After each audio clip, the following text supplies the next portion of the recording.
El archivo del buitre, un podcast de The Objective.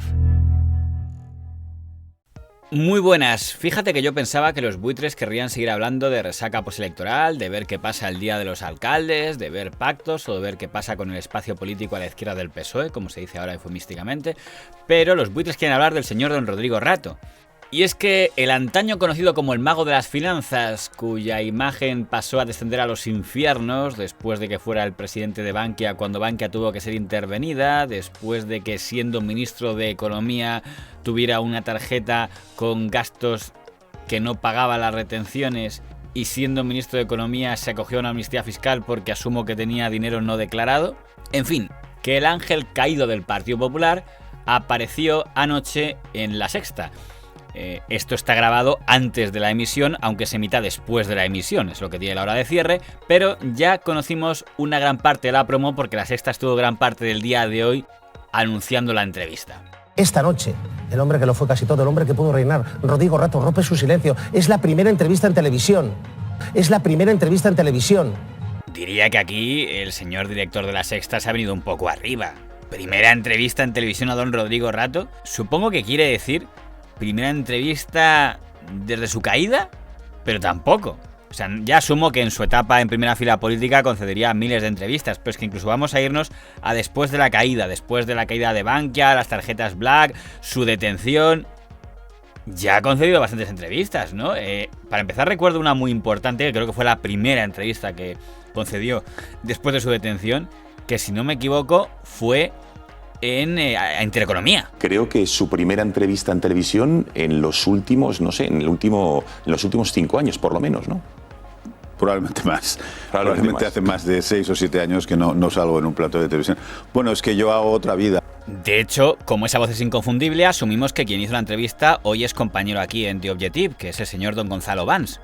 El señor Ferrer decía, y además el señor Rato acusa a sus excompañeros. Sí, que buscaron la imagen de la detención. Fíjate que Rato cuenta, y lo vamos a ver esta noche, que varias personas días antes, que es bastante sorprendente, días y semanas antes le avisaron de que iba a ser detenido. Pero para él lo más importante de ese día fue que desde el gobierno se avisó para que la imagen diera la vuelta al mundo. Mira. Sí, ya lo hizo entonces. Era en 2018. Han pasado 5 años de aquella entrevista.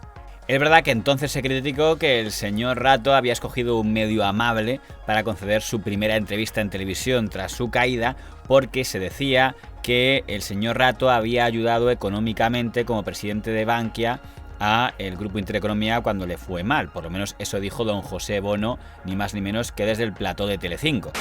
Cuando Bankia ha financiado a un grupo de la extrema derecha para difamarme y calumniarme. Intereconomía, me refiero. Creo que otro periodista extertuliano de Intereconomía, don Enrique de Diego, dijo que era accionista. Bueno, eso es secundario.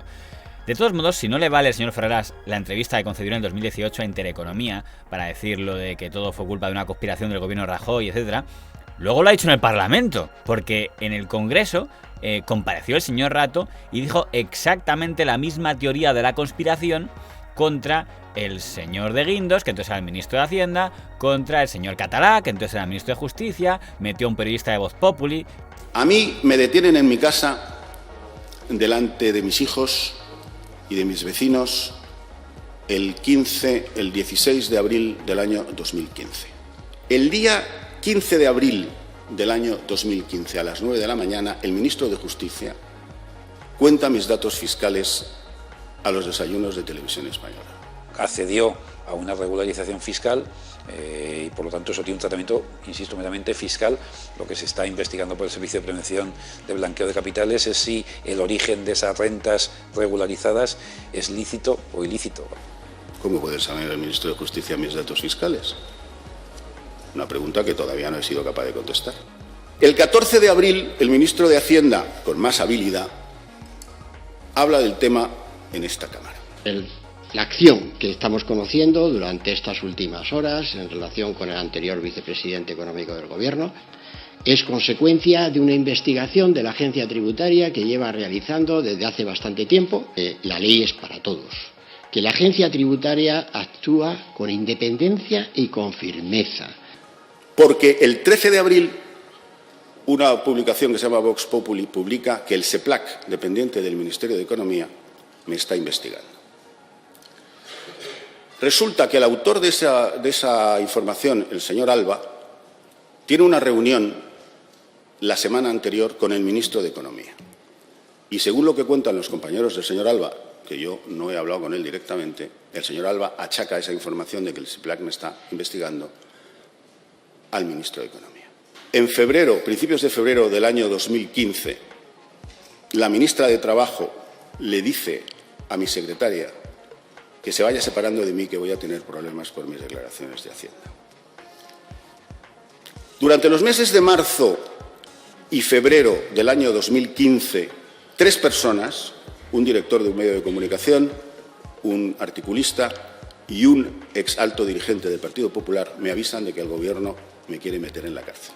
Por tanto, no pretendo romperles el eslogan, pero lo de decir el señor Rato rompe su silencio, a los buitres lo que nos lleva a preguntar es ¿qué silencio? Pero si ya ha dado su versión en una entrevista de Intereconomía, en otras entrevistas en otros medios y en el propio Congreso de los Diputados, cuando fue llamado a la comisión a declarar. Pero vamos a el momento en el que hablaba del momento de su detención, que es una de las partes que la sacaban en la promo. Según supe después, desde la vicepresidencia del Gobierno, en Moncloa, se había avisado por la jefa de gabinete de la vicepresidenta a los medios de comunicación. Soraya Sáez de Santa María, según usted, avisó a los medios. Pero ya le habían avisado a usted, es decir, ya parecía que era una cosa que se sabía en Madrid, le había llamado a alguien para decirle... Ya, bueno, pero depende de quién avise. Hacía tiempo. Es decir, en eso es quien avisa, pues es el que sabe, ¿no? Había un interés, indudablemente, por que esa detención fuera retransmitida en vivo e en directo. Me sorprende que a doña Ana Pastor le sorprenda que el señor Rato diga que al gobierno le interesaba difundir eso. Básicamente porque esa detención que se produjo en el año 2015 me pilló a mí en un programa de radio y ya entonces, en ese programa de radio que era bastante pequeñito, nos llegó ese dato. Es más, un tertuliano que entonces era pro PSC, luego se volvió pro Ciudadanos y ahora creo que vuelve a ser pro PSC, nos dijo que don José Luis Aillón, que imagino que es a quien se refiere el señor Rato, era el que se había dedicado a llamar a medios para decirles que la detención se iba a producir a esta hora y en tal momento. A lo mejor nos la coló, pero ya que la versión que nos contaron entonces se parece mucho a lo que ha contado el señor Rato. Pero ya que hablamos del día de la detención del señor Rato, ese día ocurrió algo un tanto raro en el sector de los medios de comunicación, que es lo que afectaba al canal Castilla-La Mancha, que era el canal en ese momento regentado por don Ignacio Villa, a quien había colocado allí doña Dolores de Cospedal. Porque entonces se dijo que el canal Castilla-La Mancha no había informado de la detención de don Rodrigo Rato, que mientras todos los medios de Madrid daban la detención de don Rodrigo Rato, la televisión pública de Castilla-La Mancha lo había ocultado. Eso se lo escuchamos decir a don Javier Ruiz, que en ese momento era el director de Las Mañanas de 4, en Mediaset, y se lo escuchamos decir al mismo don Federico Jiménez Los Santos. Bueno, pues esto es verdad, es un escándalo que se vuelve contra el PP, pero no en todas partes. Atentos a esto, no se ha mencionado una sola palabra en los informativos de la televisión de Castilla-La Mancha. Nada. Telecospedal no contó nada el jueves, no contó nada el viernes, nada. Nada de nada, Telecospedal. Ni una noticia, ni una imagen, ni un rótulo. De Rato ni se dice, ni se hace, ni se toca. Hasta este punto hay que proteger a Rato. Rato. Esto de Rato es de no creer. Vamos a ver, cuando antes no había más canales todavía puedes pensar que puede tener alguna utilidad, pero es que hoy en día no sirve para nada y es pensar que la gente es idiota. Es muy curioso que el señor don Javier Ruiz o el señor Jiménez Los Santos a veces parece que quieran dar lecciones de la verdad incontestable, porque me acuerdo que en ese momento los buitres lo que hicimos fue mirar la videoteca del canal Castilla-La Mancha. La detención de Rato se produjo la tarde-noche, insisto, de el jueves 16. El viernes 17, al quite, presentado por doña Lorena García, y se emite a las 9 menos 10 más o menos. Vamos a ver cómo empezó, antes incluso del sumario, antes de que presente la presentadora Lorena García, lo primero que se ve es unos fotógrafos y alguien entrando por una puerta. A ver si adivinan quién era.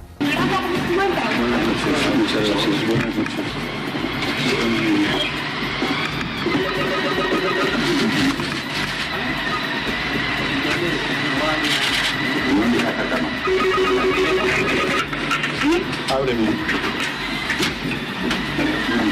¿Está abierto? Son las 8:51 de la mañana y esto es lo que ocurría en torno a la medianoche de este pasado jueves, de jueves a viernes. Después de 7 horas de registro, primero en su domicilio particular y después en su despacho profesional, Rodrigo Rato volvía a casa en torno a la medianoche. Como saben, el juez ha decidido que se le va a investigar por 3 delitos: son fraude, blanqueo y alzamiento de bienes. Una investigación que se habría iniciado después de que el que fuera vicepresidente del gobierno, el que fuera ministro de Economía, presidente del Fondo Monetario Internacional, presidente de Bankia y uno de los que está ahora mismo imputado e investigado por el caso de las tarjetas Black, se acogiera a la amnistía fiscal en el año 2012. Una investigación que comenzaba ayer, digamos, con uno de sus puntos fuertes, con esa detención de Rodrigo Rato. En torno a las 8:18 de la tarde se producía una de las imágenes de la jornada. Vea. Y el programa que tenía en su momento las noches de tertulia política, Canal Castilla-La Mancha, de la doña Yolanda Guirado, también abrió con la detención de Rato.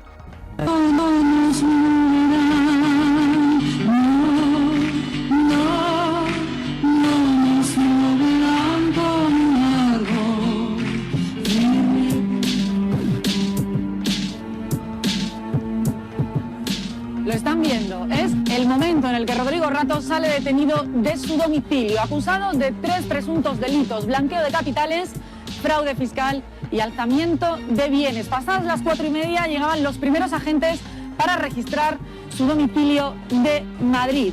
El exvicepresidente económico se acogió a la amnistía fiscal del año 2012. Hacienda descubrió que la declaración de la renta no se correspondía con su fortuna. El Partido Popular el año pasado lo suspendía de militancia por las tarjetas Black. Porque una imagen lo vale todo. Buenas noches. Bien, esto es bastante intrigante. ¿Podemos volver a recordar el expediente número 6, lo que decía el informe de las mañanas de 4, por favor? Telecospedal no contó nada el jueves, no contó nada el viernes, nada de nada. De Rato ni se dice ni se hace. Aquellos que afirman tan categóricamente que Canal Castilla-La Mancha no ha hablado de esto, cuando Canal Castilla-La Mancha sí había hablado de esto, pues me permiten que tenga que poner entonces en cuarentena todas sus envalentonadas declaraciones. El Archivo del Buitre, un podcast de The Objective.